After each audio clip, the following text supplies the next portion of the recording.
کسی بھی اخباریوں سے میں سوال کرتا ہوں، بتائیے کسی امام کا جھوٹا قول بتائیے کہ ماتم کرو زنجیر کا، کما کا ماتم کرو.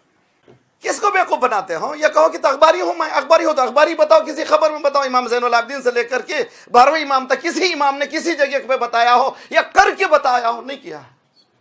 اب وہ کہہ رہے ہیں جناب وہ زنجیر مارنے کو اس نے جائز کر دیا، اس نے جائز کر دیا. میں کہتا ہوں کہ اسی کے ہاتھ میں جو مجتہد یہ کہہ رہا ہے نا کہ جائز ہے، یہاں سے بنوا کے لے جائیں، ان مجتہد کی خدمت میں دیں. قبلہ آپ ہمیں تو کہہ رہے ہیں جائز، آپ کیوں نہیں مارتے؟ اب اگر وہ مار دینا تو اس دن میں بھی ماروں گا.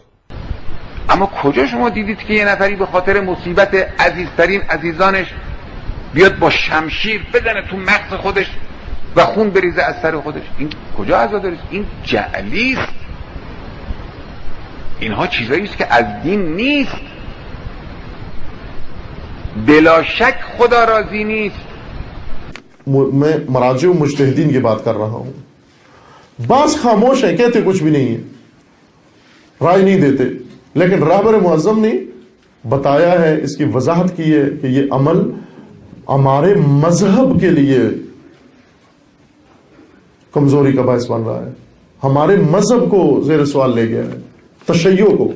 مختصر یہ ہے کہ جس میں جان کے طلب ہونے کا خطرہ ہو اس کام سے بے احتیاط کرنی چاہیے. لہذا میں نے اپنی کتابوں میں ثابت کیا ہے کہ خونی ماتم سے اجتناب کرنا چاہیے.